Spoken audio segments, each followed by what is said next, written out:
This is Inconstant. Hi everyone, quick notice before this episode starts. I'm going to be launching a new podcast about comic books with Cole Harvey called C3 Panel, so keep an eye out for that.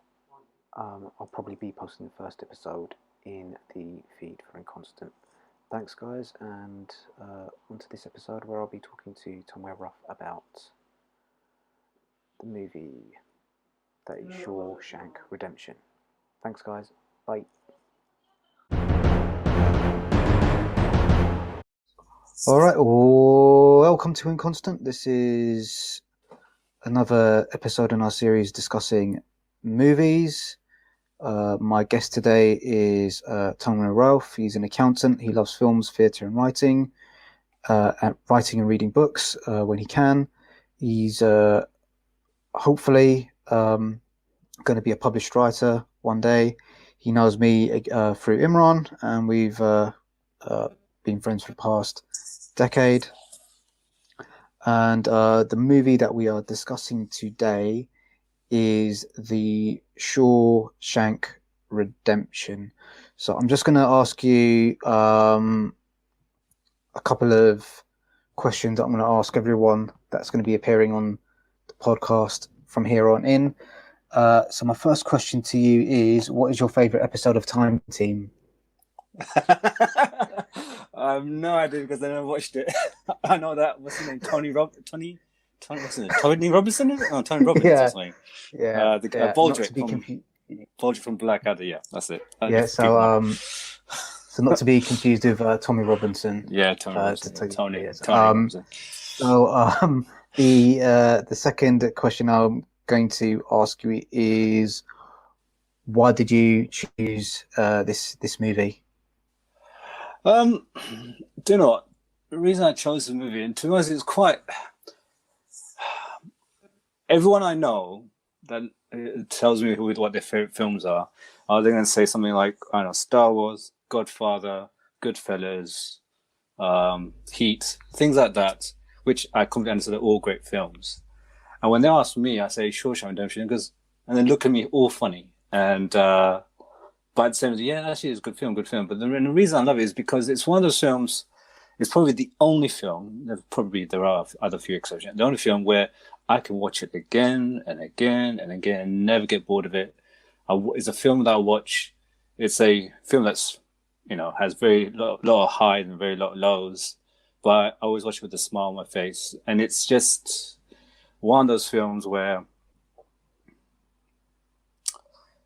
I know, at the beginning, you can see all the crap that he goes through, and no matter what happens, he still has this center that never shakes, never shifts, and it's basically it's almost like an inspirational film.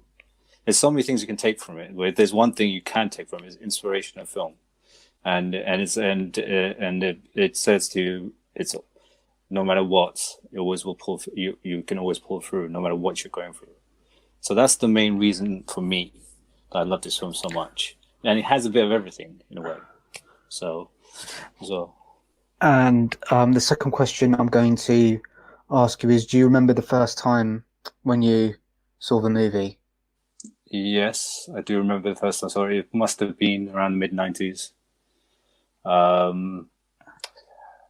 remember the only reason I started watching it, I actually came across it by accident. Me and my mom used to do this thing where every Saturday we probably watch host shows and stuff like that. And I just flicked through the channel, and I think it was, we just finished watching Gladiators. And Gladiators used to be on. And I was just flicking through the channels, and it happened to be on Channel 4. And it was in the middle, so I started watching it then, and I got that was a really good film. And then I remember a few months later, it was shown on BBC Two, I think, and it was from the beginning I started watching that. And since then, every time it was on, I would watch it again and again. And it also, one of the main reasons I actually, caught my eye is because Morgan Freeman was in it. And I remember first seeing Morgan Freeman in Robin Hood, that great film. So I watched it for him, but also when I watched it again from the beginning for the first time, it basically, if I didn't know it beforehand, I knew then how good an actor Morgan Freeman was. Because when I watched Robin Hood, I wasn't watching how good Kevin Costner was. I mean, Morgan Freeman stole that film for me from anyone else in that film, apart from probably Alan Rickman. So, yeah, that's when it was around the first time I watched it. So. Okay, sure. So that kind of sort of leads me nicely onto my next question. So obviously Morgan Freeman plays the character of Red. In the original sort of Shawshank Redemption, for those of you who aren't aware, is based on a series of short stories by Stephen King, and in the original series of short stories, Red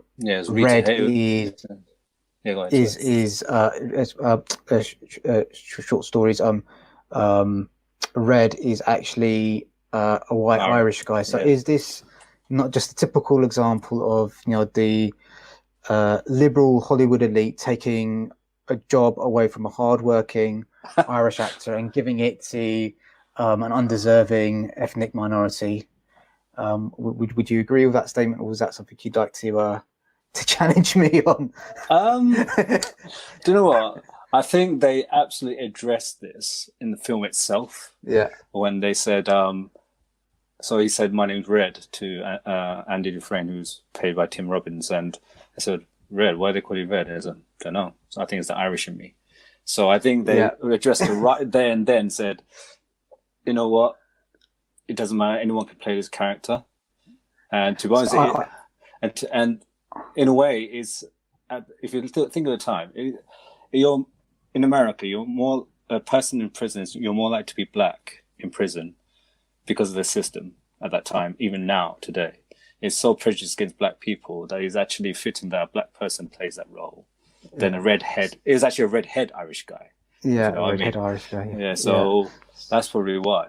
So I think the reason why this film works on repeated viewings, and I think a lot of people do watch it and can watch it repeatedly, is due to the sort of like the charisma and the chemistry between the two lead performances. So Tim Robbins and Morgan Freeman, and it'd be quite interesting because they've remade this as a theatre show now, and kind of Morgan Freeman's character is played by usually a black actor. So I'm just wondering how different because it's something me and Imran talked a little bit about during our episode about Back to the Future, where Martin McFly was played by a different actor. I'm just wondering, in a world where that actor was actually correctly ethnically cast, how the movie would have worked. And there are a lot of times where you can actually turn around and say, a gay actor could have played that gay character, or this black guy could have played that character, or an American could have played this one instead of a British actor, because that's actually the most common complaint now, why American characters are being played by British actors. There's a lot of that being said as well. But first, two things. One, it depends. If you're talking about Shawshank, I don't think it matters as much because Black American Africans in prison is a thing that is an actual reality, and some of it probably because they were actually correctly charged and sent to prison, but a lot of it is because there's a lot of prejudice and racism within the system, which existed from the early years of America to even today. So I don't think that matters. In terms of, there should be opportunities for characters, the people that actually have that affiliation or have that characteristic about them or personality about them, which makes them perfect for the role. Yes, you can. If you do, let's say a gay character, if you find a gay character and they said, let's get a gay actor because he knows how to be gay and therefore that, fine. However, if you have 10 gay actors and one straight actor, and all the 10 gay actors are crap at playing that character and the one straight actor does, then it should be a case of where if this one character can play it better than those 10 guys in Good Third Person, because this is all about, you know, the quality, not to fill a quota. At the same time, though, basically for me, there should be opportunity for all, whether no matter what you are. But at the end, you got to get the right person in there. So So I mean, I'm kind of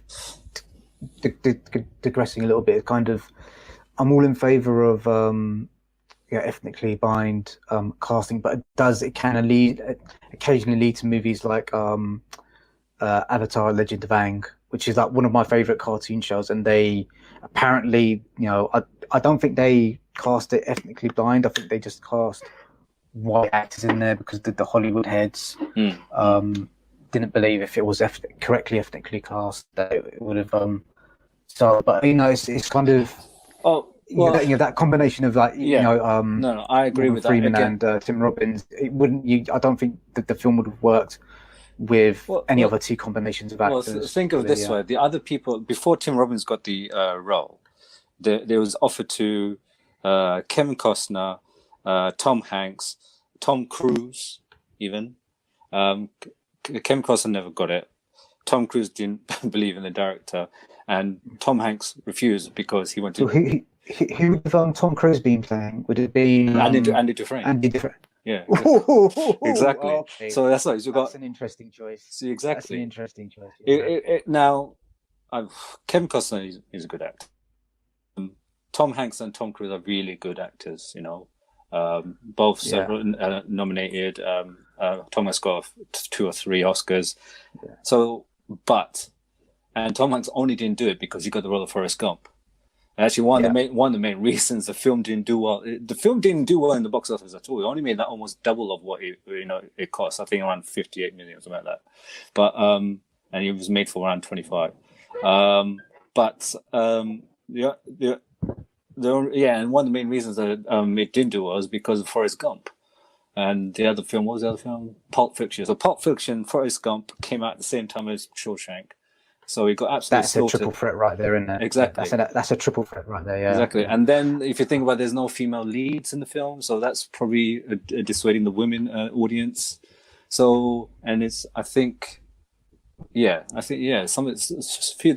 some of why it didn't do so well. But when it came to the Oscars, it had something like 6 or 7 nominations. It didn't win any, but still it got nominated for around those many. Even though, if let's say Tom Hanks did accept it, even though he probably made a really good job of it, I cannot see it working as much as Tim Robbins did. And to be honest, since Shawshank, I don't remember Tim Robbins being in any other film which I thought, wow, he's really great in that. If anything, if let's have a look. Let's have a look at Tim Robbins' IMDb page. I mean, I know he's been in a few. The last thing I ever remember seeing him in was in remake of War of the Worlds with Tom Cruise. He was in that. I remember him being in that. Let's have a look. He played some kind of crazy after. Okay, so he was in. Let's see, after Shawshank. Oops, let's go down. So he's actually in some pretty big movies after. I'm sure he was. After Shawshank Redemption. I'm sure he was, but the most memorable performance I can remember him was in Shawshank. I don't think he's done any better performance since. Of course, a lot of people disagree with me on that, but for me, that's if I can't remember Tim Robbins or anything else, then that to me says. So that for me, Tim Robbins' 2 best performances were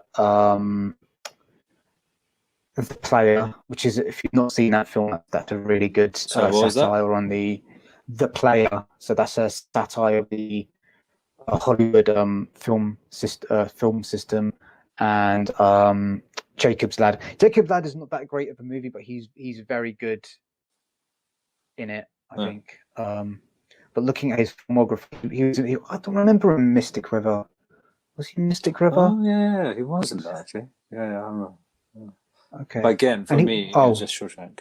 So yeah, Shawshank Redemption. So he's been in a few other sort of like big budget movies, but yeah, Shawshank Redemption's obviously the he's I think he's probably best known for now. So I've mentioned previously that the Shawshank Redemption's a adaptation of some short stories. Have you read the stories No, that I haven't actually read the short stories. I think they're called like Rita Hayworth and the Shawshank Redemption. I think they were called. But apparently, the film doesn't deviate too much away from the book. There are a few differences where, for example, towards the end of the film, when he gets away, where does he get his money from? It's obviously from all those cons and fraudulent schemes that he does with the warden. That's where he gets the money from. But in the book, I think he actually, before he went to prison, apparently he had loads of assets and then he sold them and put them in some kind of safety deposit box. And then when he escaped, he went and got that money and went to Tanwyer, which I can never pronounce. No matter how many times I hear it or read it, I can never pronounce that town he goes to in Mexico. Yeah. But yeah, I haven't read the books. It's probably something I should put on my list. But apparently there's not much difference in it. There are a few, but not much. Yeah. So I mean, having realised that it is kind of a literary adaptation, you can kind of see the scenes of where kind of they have adapted it with some of the use of the voiceover and the fact that it's quite an episodic movie in a lot of ways. There'll be sort of like you can't say I wouldn't say like what happens in the movie kind of doesn't flow into each other, but you can definitely tell there's like this is what happened in this story, and then like the next story kind of it was all threaded together quite well. So yeah, I know what you mean. To be honest with the film, it's like obviously when the film came out, a lot of people started, as you do, analyze the film and everything, and some say how like Andy's like Jesus and the warden's like Lucifer. I mean, there's one bit where a lot of people talk about when the warden goes to check him out for the first time, and then they're doing obviously a search of his cell, like a mass search for cell, like they do every time, and he tells him the line, "I am the light," to Andy Dufresne from the quote for the Bible, because he was Dufresne was reading the Bible, saying that's one of his favorite, and saying that to him, "I'm your savior," when in actual fact, a lot of people analyze that the warden is actually the Satan as being called the bearer of the light. So yes, yeah. So things like that I've heard. Also other things like when they go to the roof, again they portray Andy as some kind of Jesus because it was him and 12 others. So he's Jesus, and they're the disciples, and he brings food and drink to them and all that. I mean, there's a lot of analysis into it and stuff like that, and where they likened to all kinds of religions and stuff like that, which is, I guess you can, but at the same time, it's like for me, it shouldn't overcomplicate it. It should be just more simpler than that. I mean, there might be some Christian allegory in there. I mean, I don't think the allegories as explicit as it is in film, like another Stephen King film, also set in a prison, Green Mile, where the allegory there is far more John Coffey explicit, but John Coffey, and kind of the fact that he actually he absorbs the sins and the evil from the other characters in that film. So I mean, I think there is some same composer and director, by the way. yeah. So the next question I wanted to ask. So in the film, I think another reason why it works so well is that there are different types of story within the film. So you've got kind of almost a horror story with sort of Andy being repeatedly gang raped and attacked, and then you've got kind of a story of friendship between Red and Andy Dufresne. You've got an episode where they're building the library. Then you've got another episode where it's almost like a legal drama going on there between sort of like the warden and the character that with Andy, and then you've got kind of like a heist and escape movie kind of at the end of it. So I'm just wondering what you kind of felt, what your thoughts on that would be. I think each of them are stories which feed into one thing really, and that is the case of in the hell that he's living in. Because you got to remember, he's an innocent man that's been wrongly convicted, sent to prison, complete out of his depth. He's obviously a very educated man, and knows all kinds of stuff outside his own education and things like that. Very knowledgeable, very wise, and all that. Very cultured, I should say. So he's been thrown into this completely alien environment. So, and within, the first 2-3 years, he was constantly targeted by the sisters, as they call themselves, and constantly gang raped and beaten to the inch of his life and everything, and it's hell on earth and all that. And then you got his friendship with Red. Then you got his illegal dealings with the warden, where he's doing all these schemes and fraudulent schemes and stuff like that. And then you got his pet projects that he has. All of them are connected for one purpose only, and that is no matter what he's going through, he's surviving. His inner core is still strong, and no matter what you do to him, he'll still be the way he is. Still, push on through. No matter how much he's beaten down, he'll get back up. Also, if you think away, it keeps his sense of integrity as well. Also, what you call probably an internal freedom within himself as well, if you think about it, where no matter what you do, there's something inside of him that he will not take, that won't be taken away from him. A sense of hope, a sense of life. Even certain things like, for example, he did. There's some the Open Rebellion he did when he played that opera music on the Tanwyer throughout the whole prison. That in itself, that bit of rebellion there, it cost him to be in like 2 weeks in the hole or whatever, however long it was. However, that little bit there was, just something he needed, not just for himself, but he also gave to the other prisoners, to feel, okay, it's like a recharge. So all of them are very interesting stories, all good stories and everything, but they're all threaded nicely together, and it tells the whole story. And it's like the journey of what he goes through to get to where he is at the end. And they're all constants in a way. Well, not all of them. There's a lot of stories in there, but there's a constant theme throughout then,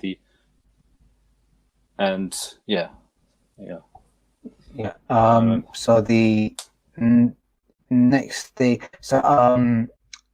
like Andy Dufresne, you are an accountant. Do you think you would have been? He's a banker. He's a banker. He's a banker. He's a banker, but the similar sort of financial skills. Do you think you would have been, if you were put in that Andy Dufresne's situation, you'd be able to sort of like similarly convince people to use your financial skills to your own benefit and to their benefit while incarcerated?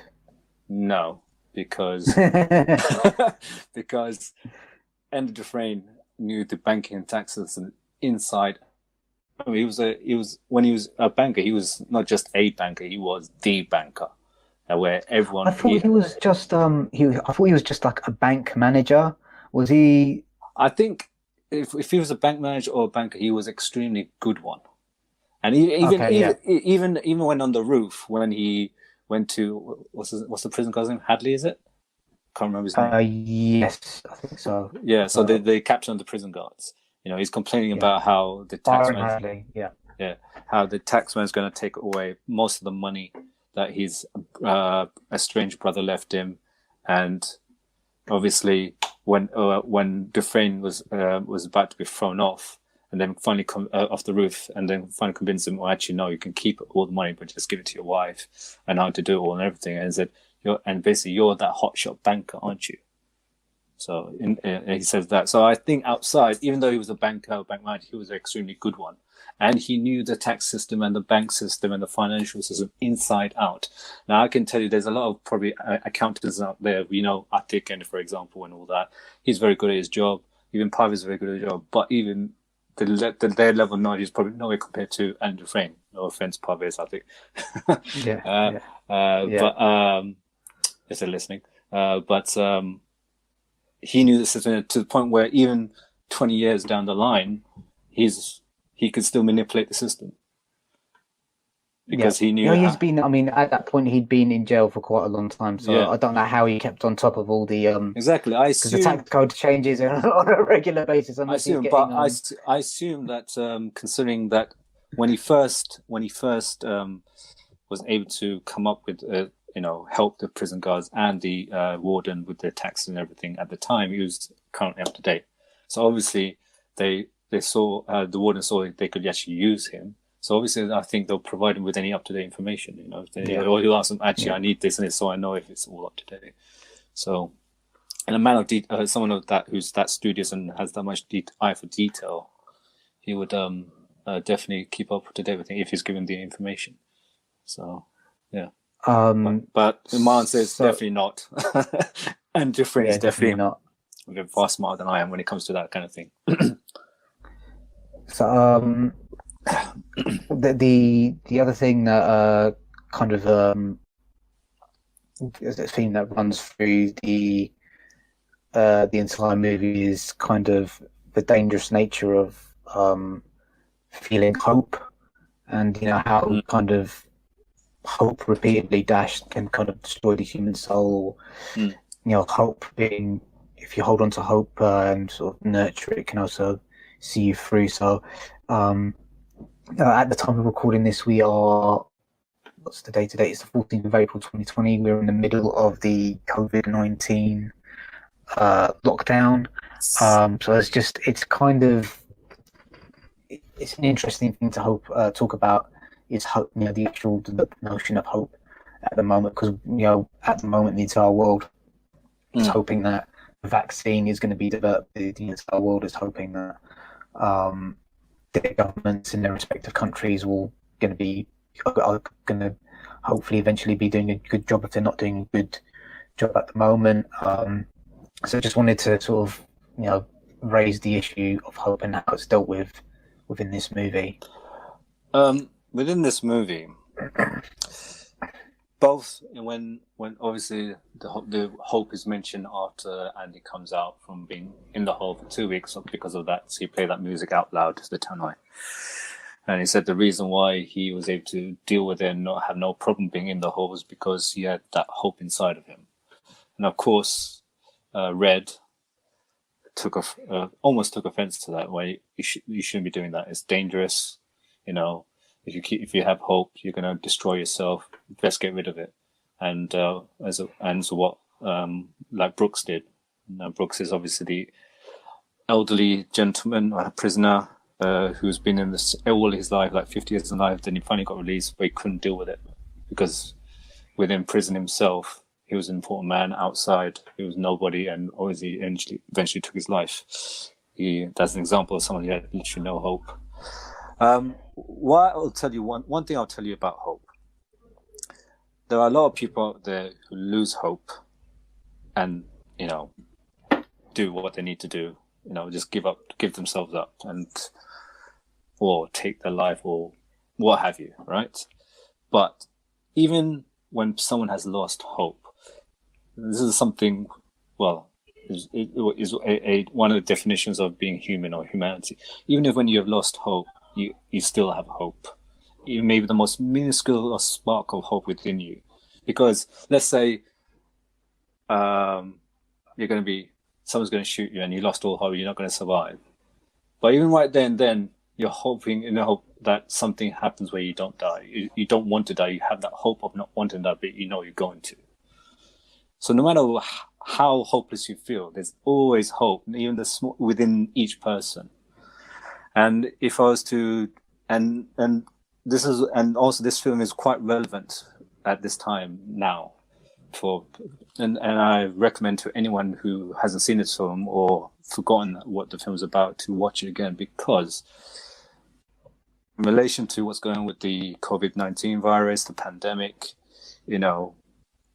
people are not just about worried about catching and worse having dying, or if you're not going to catch it, whether they're going to have their job, or they're going to lose their home, or what have you.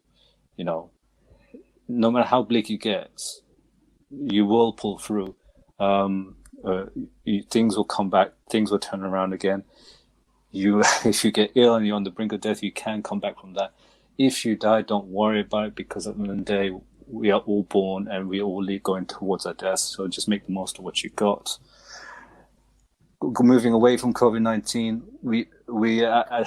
if you forget COVID-19, put it to one place. If you just look at the state of our world at the moment, this is a time where we have fascist governments left, right, and center of us. We're talking in Brazil, we're talking about in Hungary, Austria, Italy. They have like a semi-fascist government. If you look at our own damn country, we're like not a good few steps away from that. America are indirectly fascist. I mean, it's not. I think it was today or yesterday where the president of the United States says that his power is absolute. Well, no, it's not legally. It's not. You're not a dictator, but he calls it that. So the extreme right, the fascist right, before, around the 1940s, we had about 2 or 3 or 4. Here we're going into almost double figures. And where people don't believe in ideology, is so much more than actual facts and figures and experts. This is the time where hope and a bright future is at its lowest at the moment. But at the same time, we can push through, we can pull through, and this film identifies that a lot. So I think it's kind of interesting because Red only really gains his freedom once he gives up the last vestiges of hope, really, and stops giving a shit and just being completely honest with the parole board. So I think it's kind of, whether you're holding on to genuine hope or whether it's false hope. So from what once you, I think it's interesting because false hope, you might be on the path to sort of freedom. I think the other thing that goes in the movie. What I find interesting is that parole board. Their main aim there was not to see if you're going to do it again, which is indirectly is, yes, it is, but the main aim was, for each time Red went to a parole hearing, was to see, has this man been crushed? If this man has been crushed and has no life in him, then he won't be any use whatsoever. He will just disappear and die. That's for me what I saw the parole board being. If he's lost all kind of energy, all kind of spark, all kind of hope, then we won't need to deal with him. He can just go away and we don't need him anymore in the prison. So if you look at each one of those parole hearings, he's upbeat, looking into his positive and all that, but then it's only the last one where he's thinking, I can't be fucking bothered, or go and fuck yourself, do what you want. And it's like, oh, okay, yeah, great, let's kick him out. So he gets his freedom that way, but at the same time, the same thing with Brooks. He's been in there a very long time. He'd rather stay in prison, where he's with friends, where he hears somebody, where he can get things, he's an important man, instead of being out there in a world where he does not recognize whatsoever. However, and this is where his friendship with Andy pays dividends, because Andy knows this. So that's why he told him, if you ever get out, go here. I'm giving you a lifeline. I'm giving you hope. So, and he remembers that. Good thing is he remembers when he gets out, and then he goes. Yeah, I mean, there are a few kind of like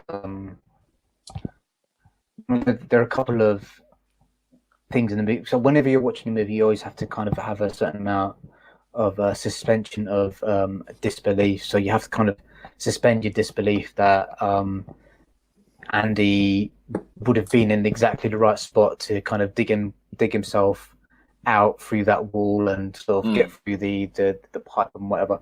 But for me, like the biggest suspension of disbelief that I had in the film was Red actually having a hope in hell of finding that particular, but because that description wasn't like, it wasn't a great description, mate. If he'd given that to me, it would have been walking around the field and flipping Texas or wherever it was for a very, very long time before I came across that tree. He told them it's in Buxton. He told them he's in those fields around Buxton, and he said that there's this wall, and it's the only wall like it in there. So yeah, mate, that's going to take you a very long time. Yeah, it's taking a very long time. That's fine. He might be going out there for a very long time. That's, it's just strange black dudes walking around the fields in whatever it is. I think it's a very high chance. I'll give you that. But I think he's someone there where what's he got to lose, and is at that point where he's got nothing to lose. What's the worst that's going to happen? He might get a slap on the wrist for not coming to work on time if he does take all that time to get there. And if anything, I'm told that it's in the fields of Buxton, around the town of Buxton, and there's this particular wall there where there's no other wall around it, and by the end of this wall there's this tree, and in the tree there's a black rock there, and underneath the black rock there's something for you. All he has to do is find a local and say, I'm looking for this wall, do you know where it is? Oh yeah, just go to that field. So there's that possibility. So fair enough. The 30 minutes, so I'll just ask you one last question, then we'll kind of wrap up. If this movie was made today, would the two main characters be gay? Because the idea of like platonic friendship between two blokes isn't. It's like it's a weird thing to discuss. Really, to show in film, kind of like the example like I'm going to give is in Star Wars. What the hell's the name? Oscar Isaac and Oscar Isaac and what's the name of the other guy? That's going to annoy me now. Who's that? So let me Google. I know who you're talking about. I can't remember his name now. Oscar Isaac, and what is his name? What's his name? I'm gonna type it. Star Wars. See, not Lando. Hang on, let me find out. Oscar. So there's a lot of talk online. People from the sort of from various communities saying, "Oh, those two guys are gay for each other." That the characters are gay for each other, and kind of. Funny you should say that. It's interesting. First of all, go ahead. If we just step away from Shawshank and talk about those two characters in there is a weird moment in the Force Awakens where they bump into each other, they're helping each other escape, which is fine, and then it's only when they finally get back to the Rebels base, there's a weird moment where they run to each other and hug each other. I'm like, how do you go from just acquaintances escaping to being really good friends there? That in itself was a weird scene. Even if you were gay guys wouldn't go and say buddy and hug each other. I was like, oh my god! I was like, okay, that was an awkward scene. I don't know how that worked out. In terms of there were calls for that where Poe, which is Oscar's character, and Finn, that's the other guy's character, there were talks that they two should get together as a gay couple. But they didn't go for that story at the end. I don't know why. Whether they did or not, I don't know. Probably didn't feed the story. I just kind of what I'm trying to get at is, quite often any depiction of sort of like platonic friendship between two blokes is automatically there's sometimes like a homoerotic sort of thing going on. But that's never really tainted. I completely. That's not really attached to this film at all. Yeah, I completely get that. Nowadays, a lot of people are putting that forward. But to be honest with you, when I first watched this film, throughout until now, when I watch this film, I don't get that impression that there is a gay relationship between those two. I'm saying if the film was made, even if the film was made now, and it was exactly like it is now, as it's portrayed, I wouldn't think that. Only because, first, if it was remade now, kind of with different actors, do you think there would have been? Do you think there'd be pressure from Hollywood executives or peer review group saying that, well, that should be an aspect of the movie. If it was made as it was now, and that was a story presented to the producers and executives, the answer would probably be no, because Andy Dufresne would be, he's been gang raped and everything like that. Yeah. So therefore the homosexuality story is told there in a very bad and negative way. May I just point out is that it shouldn't be portrayed like that. But again, for me, when I see those two together, they're just brothers. It's a relate because I got a brother myself. You have a brother yourself, and I see that as a brother story, brother's story. Two guys who, well, at first Red didn't like him in a way because he lost him a bit, but he kind of liked him straight away because he was different and he was refreshing, because he was different to everyone else, even the way he walked and everything. And then he was someone that he could learn off, and they became really good friends and became brothers. But I never saw a gay element in that. Even if you make it today, I won't see a gay element to that. Yeah, fair enough. So let's wrap up about 4 minutes. So the question I asked Jeff yesterday, we're in lockdown at the moment, so are there any films, books or albums you would recommend people to check out while in lockdown to kind of maybe help take their mind off or expand their mind during this good question period? Obviously Shawshank, already recommended that.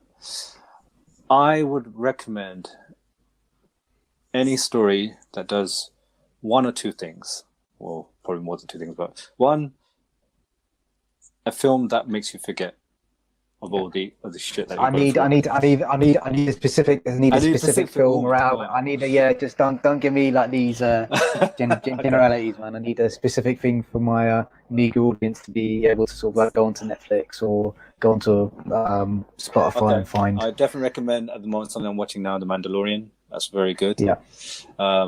So there's even something there for the girls. And if the girls are wondering, I don't want sci-fi stuff. In terms of other films, I would say Inception is good, Interstellar is good. I would definitely recommend Harry Potter. Definitely, Harry Potter is definitely something that's a good cheer film. I would probably think of better films, but okay, fair enough. So, do you want to share your social media stuff or not? Or you're not on like Instagram or Twitter or anything like that, are you? No, I'm not. So okay, cool. I'm quite old school. Fair enough. Okay, so my next door neighbour's burglar alarm goes off like every week without fail, and I've been living in this house for going on 20 years, and it's just the most annoying thing. What, does it test it? It'll go off. No, I just think it's overly sensitive or something. I don't know what the problem with their bloody burglar alarm is. It's really, really annoying. And sometimes it'll go off like 1 o'clock in the morning, and it's just like, what the hell, man? Have you not complained? What's Jerry doing? I can't complain. It's that old married couple, man. It's old, just be kind of like a little bit aggressive for me to go, hey, you need to sort out your burger. Like, oh, sorry. Don't really know what to do with it. All right, dude, I will let you go. If you can join me in saying to my audience, stay the fuck at home. So 1, 2, 3, stay the fuck at home, guys. Yeah. Okay, guys. That's it. Thank you very much, dude. No worries, man. Probably be speaking to you tomorrow, man. See you later, man. See you. Bye.